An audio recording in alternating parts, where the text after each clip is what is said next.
So the greatest 10 seconds of a trailer ever dropped recently. Let's talk about it.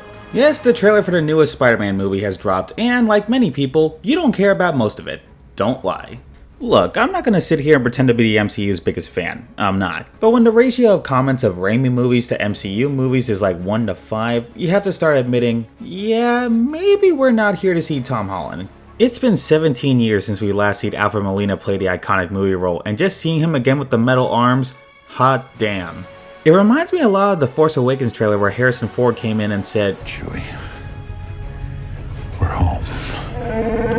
And hey, what a coincidence, you don't remember 90% of that trailer either. Again, don't lie, you don't remember shit about that trailer. You don't even remember the fact that it was the second teaser to come out for that movie, which got 4 times as many views. Guess why? This is the most talked about trailer in 24 hours ever, with 300 million views. And I'm guaranteeing about 200 million of them all came from that last 10 seconds. But as amazing as it was to see the iconic Goblin bombs, to hear the iconic Goblin laugh, and see this man's beautiful face again, de-aged as it is, now that it's been a few weeks and the hype has died down just a little bit, unless the second trailer comes out, I figured it'd be a nice time to voice a few concerns. So we got a version of Doc Ock being played by the same actor, looking exactly the same, as much as they can, and calling Peter by name, acting like he knows him. And yeah, I get it, everyone knows him, but it's all in the tone. It's the tone of menace, like he's done this before. That's super exciting, but a little concerning. To be fair, we knew he was going to be here alongside Jamie Foxx's Electro. That was confirmed before, but back then it was just them coming back to play a version of them, like how J.K. Simmons came back to be J. Jonah Jameson. It's the same character and the same actor, but it's clearly not the same version. This looks pretty damn similar. But even if all of that were just fan service, including the damn pumpkin bombs from Willem Gonna Be Dafoe of the movie yet again, yeah, I know it could technically be Harry, but I don't think it's gonna be Harry. Even if all of that was just fan service, just version of them from a universe where they didn't die, since, you know, all of them are incredibly dead. Christ, you guys blew your load early. You had a perfectly good Jamie Foxx who was apparently scheduled to look different than how he looked in his OG movie, which was generally seen as but still would have gotten an oh shit, and you choose to use your biggest draw and someone no one even 100% knew was in the movie yet? Why? I get it, you have to hype up the movie and all, but why not have the metal arms be in like the shadows or something? Frame it in a way that it could have been the scorpion's tail or just any random metal limb. That was a big reveal and you just blew it in the trailer. At that point, why not just have the 5 years later thing in the Endgame trailer? Like, come on. You are not going to top this trailer. Unless you put in Tobey and Andrew in the next trailer, which for the love of God, do not put Tobey and Andrew in the next trailer if you have them. Sony has famously revealed way too much in the trailers for these movies. Please. Don't. I want to be surprised. We've seen this happen before with other trailers, let's not do it again here. But more importantly, having these characters here, while awesome, is a bit concerning for a couple reasons. 3 of the bad guys are basically revealed, all of them from previous movies. Now it's possible these are just short cameos, but don't. That is going to piss off literally 90% of your audience since these guys are the major draw. And you already revealed them, and showed them to be a major draw.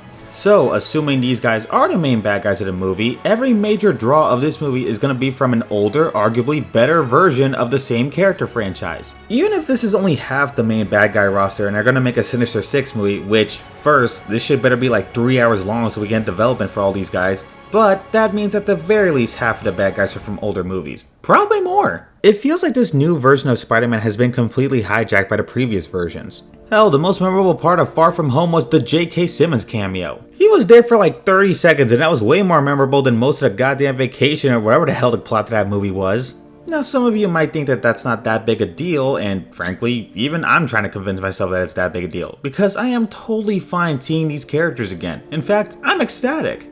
But this isn't their movie. It's his movie.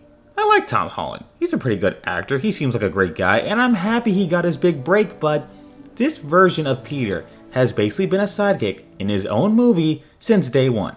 And I don't think that's an accident.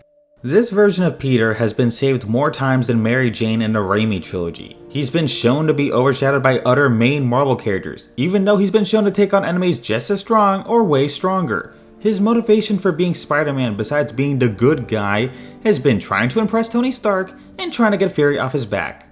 By his own admission. Literally in every single movie of his so far, he has managed to make the situation go from bad to worse, usually having to rely on some other character to save his ass. Besides school and his interactions with Ned and Michelle, who weirdly enough, I know more about them than I know about Peter. Seriously, what does Peter have on his own?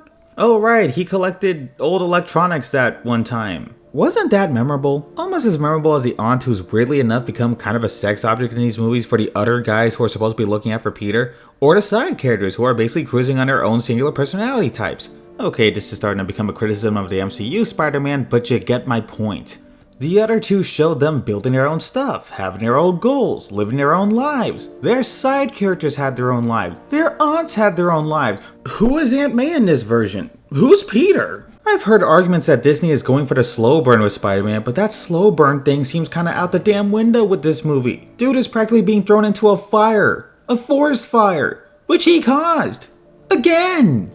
These guys being here is great. But with a Peter that Disney hasn't really done a lot with to establish, except, you know, that one side thing that honestly just led to them coming here, and is already being thrown out for more pressing matters, it kinda paints a concerning picture for this Spider-Man, and the characters from the older movies, who are, you know, dead, and are being brought back just to make this franchise a bit more interesting. Sound a little familiar? I'm excited, but Disney's recent track record for this sort of thing is a little concerning. It just makes me think of way too many questions. What is the endgame for Peter in the MCU now? Is he just gonna go right back to the slow burn with barely anything happening? Were these guys just brought in to get the ball moving again? Even though the ending to the last movie had the ball moving pretty damn decently? Then again, the last time they did the reveal, it wasn't that big a deal, so who knows anymore? Are the old franchises just gonna pop in whenever they need Peter to actually do something in these movies? Are you guys gonna be able to write a satisfying ending for both of these legacy versions that got their stories cut short? Or are you just gonna completely waste them like they've done before? God forbid you actually butcher these characters that, you know, already had a completed story arc. Hell, why am I more concerned about what happens to these guys than what happens to this guy? He's the main character.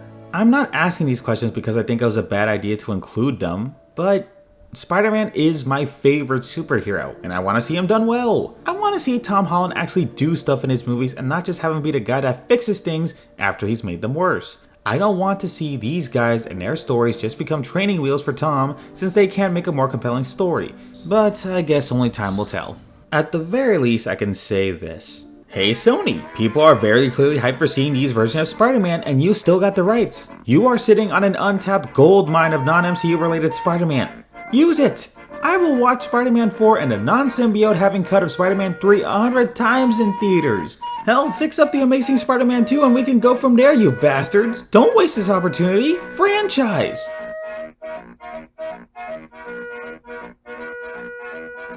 Oh yeah, there's also the fact that every last Spider-Man movie has had too many villains and plot lines, and you're about to have a movie with 3 to 6. If this part seems a bit tacked on, well yeah, that's the problem. So good luck with that.